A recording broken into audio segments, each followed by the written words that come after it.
подарок к Международному дню пожилых людей преподнесли юные художники гимназии искусств при главе Коми, постояльцам республиканского интерната для престарелых и инвалидов.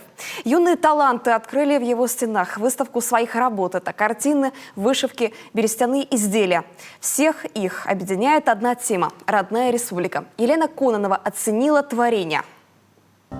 Белокаменные церкви, бескрайняя Парма, танцующие девушки на лугах. Таким видят юные художники гимназии искусств Коми-край. Там, где, несмотря на суровые холода, тепло и уютно. Ведь здесь все родное, говорит Мария Мастуненко. У семиклассницы на выставке целых 3 работы. Графика с сутицей и 2 пейзажа, выполненные акварелью. Эта техника для гимназистки самая любимая.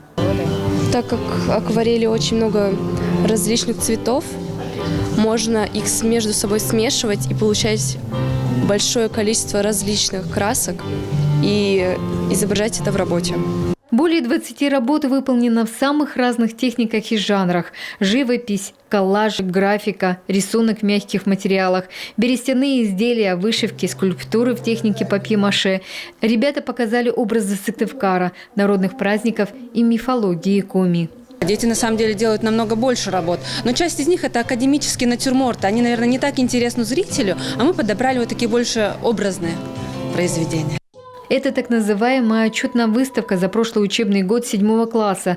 Если в 2021 работы выставлялись только в стенах гимназии, то сейчас захотелось показать их кому-то еще. В интернате, где такие гости редкость, их приняли с радостью.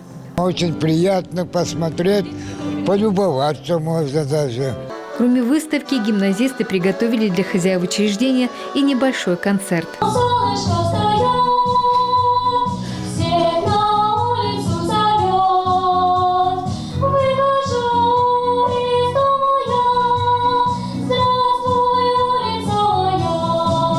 Елена Кононова, Олег Костромин, телеканал Юрган.